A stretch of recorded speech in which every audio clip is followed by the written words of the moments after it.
मनाया जाता है, तो हमने एक नाटक तैयार किया है। तो आशा करती हूँ कि आप सभी उस नाटक को अच्छे से देखेंगे।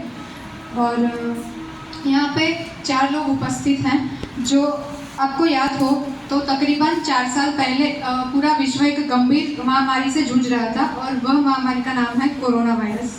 तो उस समय बहुत से लोगों ने अपने प्रियजन घुमाए, धंधे रोजगार ठप हो गए, अर्थतंत्र बेडोल हो गया। लेकिन फिर भी कुछ लोग ऐसे थे जिन्होंने अपने न जान की परवाह की, न स्वास्थ्य की परवाह की और लोगों के सेवा कार्य में जुड़े रहे। तो ऐसे कुछ लोग हैं जैसे हमारे वैज्ञानिक, हमारे डॉक्टर, पुलिस तंत्र। तो उनके जो सेवा कार्य है उसका प्रतिभाव, उसका प्रभाव सामान्य लोगों के जनजीवन में कैसा रहा, कैसा पड़ा, तो उसका प्रतिभाव हम उन्हीं से जानते हैं। तो हमने 3 मेहमानों को बुलाया है और वो अपने विचार बताएंगे कि उनको कैसा लगा इन सभी का कार्य उस कपड़े काल में। तो पहला मेहमान को मैं बुलाना चाहूँगी, आइए।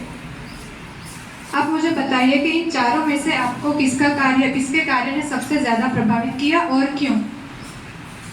मुझे सबसे ज़्यादा पुलिस तंत्र की कामगिरी से मैं प्रभावित हुआ था, क्योंकि ऐसी कोरोना की परिस्थिति में सभी लोगों ने अपना कर्तव्य तो बखूबी निभाया था, लेकिन व्यक्तिगत रूप से मैं पुलिस तंत्र की कामगिरी से बहुत प्रभावित हुआ था।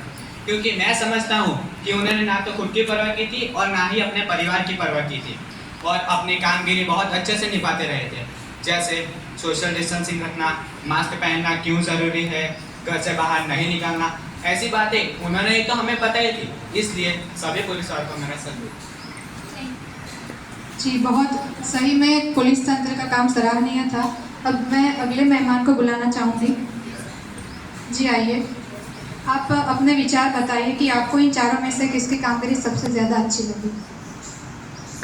इन चारों परिश्रमी लोगों में से मुझे डॉक्टर की कामगिरी बहुत ही अच्छी लगी, क्योंकि कोरोना काल की ऐसी परिस्थिति में रोगियों के सबसे नज़दीक वही एक व्यक्ति थे जो रोगियों के सबसे नज़दीक थे।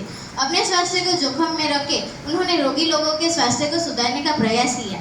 वो 36 घंटे बिना खाए बिना सोए उनकी सेवा करने लगे। इसलिए मुझे डॉक्टरों की कामगिरी बहुत अच्छी लगी।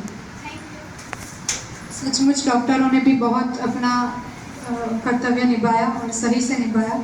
अब अगली बारी है, अगले मेहमान को बुलाती हूँ और उनसे विनती करती हूँ कि वो भी अपने विचार प्रस्तुत करें। जिन्होंने ना दिन देखा ना रात, बस इस महामारी के पीछे छुड़ाने हेतु वायरस का इलाज ढूंढने में अपना सारा समय लगा दिया और जब तक इस वायरस का इलाज न मिला तब तक वो चैन से न बैठे। वह है हमारे वैज्ञानिक, वैक्सीनेशन भी तो उन्हीं की देन है। बिल्कुल। तो आप लोगों ने देखा होगा कि जो लोग आए, जो मेहमान आए, उन सभी ने इन 3 लोगों की प्रशंसा की, 3 लोगों के बारे में विशेष टिप्पणियाँ दी।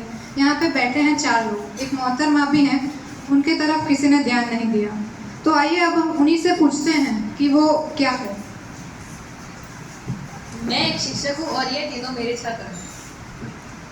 तो दोस्तों, आप सभी ने देखा, आप सब समझ ही गए होंगे कि हमारा जो समाज है, समाज के सभी लोग पदाधिकारियों की प्रशंसा करते हैं, पदाधिकारियों के प्रति ही उनके गुणगान करते हैं। लेकिन जो शिक्षक है वो है तो ये सारे पदाधिकारी है। शिक्षक होना एक व्यवसाय नहीं है, बल्कि शिक्षक है तो सभी व्यवसाय है।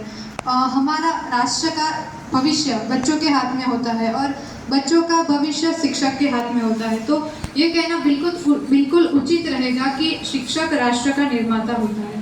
यदि एक डॉक्टर गलती करे तो उसकी गलती अपने अस्पताल तक सीमित रहती है। यदि पुलिस तंत्र से कोई चूक हो जाए, बेगुनाह को गुनाह सजा सुना दी जाए, तो उसकी क्षति भी अपने पुलिस तंत्र तक सीमित रहती है। यदि कोई जज गलत फैसला सुना दे, वो भी उसके कोर्ट तक सीमित रहती है। लेकिन यदि कोई शिक्षक भूल करे तो उसके हाथ नीचे पढ़ने वाले सभी गलत ही सीखेंगे और वो बच्चे भी गलत ही सिखाएंगे। तो शिक्षक